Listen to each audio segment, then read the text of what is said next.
नमस्कार, आदाब। मैं हूं आपके साथ निखत अली। दोस्तों, कोई भी घर खरीदने से पहले आप उस घर का डीएनए तो करवाते ही होंगे।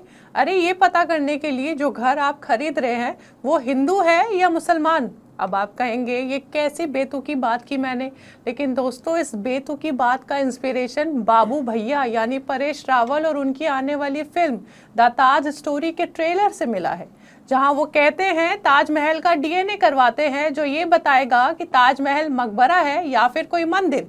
एक तरफ हम दुनिया की तीसरी सबसे बड़ी अर्थव्यवस्था बनने जा रहे हैं और दूसरी तरफ इस देश को 100 साल पीछे के इतिहास में लेके जाया जा रहा है, और इतिहास भी वो जिसे तोड़ मड़ोड़ कर व्हाट्सएप यूनिवर्सिटी से पढ़कर पेश किया जा रहा है।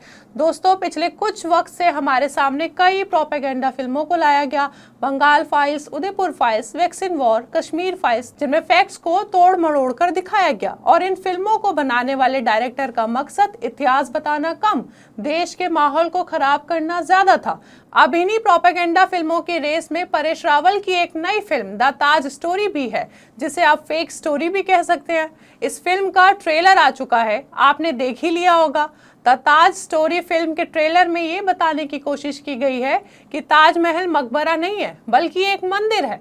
इस ट्रेलर की शुरुआत में ही परेश रावल एक छत पर खड़े होकर कहते हैं, दुनिया में कोई ऐसा मकबरा कभी देखा है जिसके ऊपर गुंबद हो और गुंबद पर कलश हो।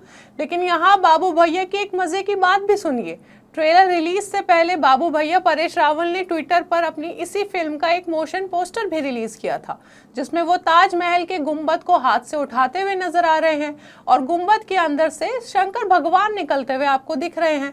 अब इस मोशन पोस्टर पर लोगों ने परेश रावल से सवाल करने शुरू किए, तो ये बाबू भैया ट्वीट डिलीट करके भाग गए और एक क्लैरिफिकेशन जारी किया, जिसमें कहा इस फिल्म में कोई धार्मिक बात नहीं की गई है और ना फिल्म ये दावा करती है कि ताजमहल में कोई शिव मंदिर है।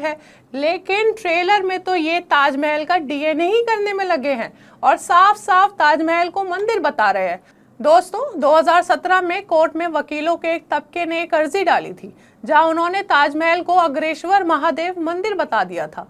पूरे देश में इसको लेकर बहस छिड़ी हुई थी और तभी तेजा यानी परेश रावल का एक ट्वीट भी आया था, जिसमें वो लिखते हैं ताजमहल जो मोहब्बत की निशानी है उसमें नफरत पैदा की जा रही है। ये बिल्कुल बुरा, बेवकूफ़ाना, स्टूपिड, गैर ज़रूरी और पैथेटिक कंट्रोवर्सी है। अब यही तेजा फिल्म में ताजमहल पर केस करके इसको मंदिर साबित करने में तुला है और ताजमहल को मोहब्बत की नहीं, क्रूरता और नरसंहार की कहानी बताता है। अब बताइए, इनमें से असली तेजा कौन है, 2017 वाला या 2025 वाला? मैं तेजा हूँ क्योंकि मेरा नाम भी तेजा है। तेजा मैं हूँ, सफेद राम हूँ मैं। परेश रावल ने फिल्म के ट्रेलर में ये भी कहा कि कहीं शाहजहां कंफ्यूज तो नहीं थे कि मैं मकबरा बनाऊं या मंदिर बनाऊं। लेकिन दोस्तों, परेश रावल इस फिल्म के जरिए जो कंफ्यूजन पैदा कर रहे हैं उसको समझिए। ताजमहल को शिव मंदिर साबित करने की कहानी नई नहीं है। सालों से एक बहस छिड़ी है जहां ताजमहल को तेजो महल्य साबित करने की कोशिश की जा रही है। साल 1917 इंदौर में जन्मे पुरुषोत्तम नागेश ओक वो शख्स थे जिन्होंने ताजमहल को तेजो महल्य बुलाने की शुरुआत की। ये खुद से ही अपने आप को एक इतिहासकार मानते थे। पीएन ओक ने दूसरे विश्व युद्ध के दौरान आर्मी ज्वाइन की पहले, फिर आर्मी छोड़कर उन्होंने कई साल पत्रकारिता की और आखिर में 1964 में एक इंस्टीट्यूट खोला जिसका नाम उन्होंने रखा the institute for rewriting Indian history. अब आप नाम से ही अंदाजा लगाइए कि ये भारत के इतिहास को दोबारा लिख रहे थे, लेकिन अपनी मर्जी से। कई लोगों ने ये तक दावा किया कि पीएन ओक किताबों में अपनी निजी विचारधारा लिखते थे। इनके हिसाब से तो दुनिया की कई ऐसी जगह है जहां शिव जी का मंदिर था। ओक ने 1989 में किताब लिखी ताजमहल द ट्रू स्टोरी, जिसमें ये दावा किया कि ताजमहल तेजो महल्य है और शाहजहां ने शिव मंदिर तोड़कर मकबरा बनवाया। अपने इस दावे को पीएन ओक साल 2000 में सुप्रीम कोर्ट भी लेकर पहुंचे थे। कोर्ट ने इस दावे को मिसकंसेप्ट बोलकर सिरे से खारिज कर दिया था। पीएन ओक की ताजमहल पर लिखी किताबें ना तो ज्यादा बिकी, ना ही पीएन ओक के कुछ ज्यादा फॉलोवर्स बन पाए। यहाँ तक साल 2015 में महेश शर्मा, जो पीएम मोदी सरकार में मिनिस्टर फॉर कल्चर थे, उन्होंने बाकायदा लोकसभा में लिख कर दिया था कि सरकार को ऐसे कोई सबूत नहीं मिले हैं जिसमें ताजमहल को एक मंदिर कहा जाए। साल 2015 में भी 6 वकीलों ने मिलकर ताजमहल में शिव मंदिर होने का दावा कर कोर्ट में अर्जी दी और इस अर्जी को भी खारिज कर दिया गया। और सबसे ताज़ा मामला साल 2022 में सामने आया, जब ये अर्जी डाली गई कि ताजमहल के अंदर जो 22 दरवाजे हैं उनको खोला जाए, और इनको खोला जाएगा तो इसमें से शिव का मंदिर निकलेगा। लेकिन सुप्रीम कोर्ट ने इसको भी खारिज कर दिया। ने ये कहते हुए पिटीशन को खारिज कर दिया कि ये पब्लिसिटी इंटरेस्ट है, ना कि पब्लिक इंटरेस्ट। यहाँ तक कि ASI यानी आर्कियोलॉजिकल सर्वे ऑफ इंडिया भी कह चुका है कि ताजमहल की जगह कोई मंदिर नहीं था। दोस्तों, अगर आपके मन में ये सवाल भी है कि ताजमहल से पहले इस जमीन पर क्या था, किसकी ये जमीन थी, तो ये भी आपको बता देते हैं। एक किताब है बादशाहनामा, जिसे एक इतिहासकार अब्दुल हमीद लाहौरी ने लिखी थी। इस किताब में अब्दुल हमीद लाहौरी लिखते हैं कि ताजमहल वाली ज़मीन राजा जयसिंह की थी, जिसे शाहजहां ने राजा से खरीदा था ताजमहल बनवाने के लिए, और इसके बदले में उन्हें आगरा में किसी दूसरी जगह ज़मीन दी थी, जिसे आप लैंड एक्सचेंज भी कह सकते हैं।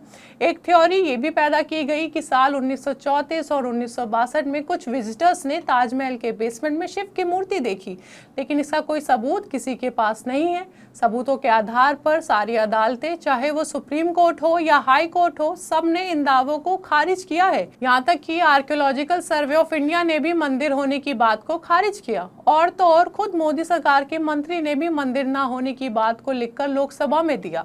तो ये द ताज स्टोरी के मेकर्स और परेश रावल कहाँ और कौन से फैक्ट्स लेकर जनता को बेवकूफ़ बनाने निकले हैं? व्हाट्सएप यूनिवर्सिटी वाले फैक्ट्स? इससे तो जनता बेवकूफ़ नहीं बन सकती, क्योंकि आज की जनता प्रोपेगेंडा फिल्मों का मकसद समझने लगी है। पिछले दिनों आई उदयपुर फाइल्स और बंगाल फाइल्स जैसी फिल्में बीजेपी IT सेल और डायरेक्टर्स ने खूब बेचने की कोशिश की, लेकिन जनता ने इन फिल्मों को एक फ्लॉप फिल्म में बदल दिया था। वैसे ही द ताज स्टोरी, जिसमें फैक्ट्स नहीं है, सिर्फ प्रोपेगेंडा है, उसे भी सिनेमा घरों से बाहर जाने का रास्ता शायद आप लोग जल्द ही दिखा देंगे।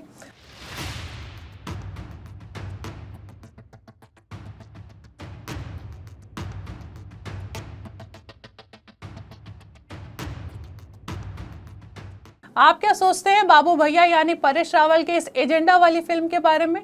अपनी राय के साथ हमें कमेंट बॉक्स में बताइए, और हमारे चैनल आर्टिकल 19 इंडिया को सब्सक्राइब कीजिए और बेल आइकॉन को प्रेस कीजिए, ताकि हमसे आने वाली हर खबर आपके पास फौरन पहुंचे। चलिए, इजाज़त दीजिए। बहुत बहुत शुक्रिया।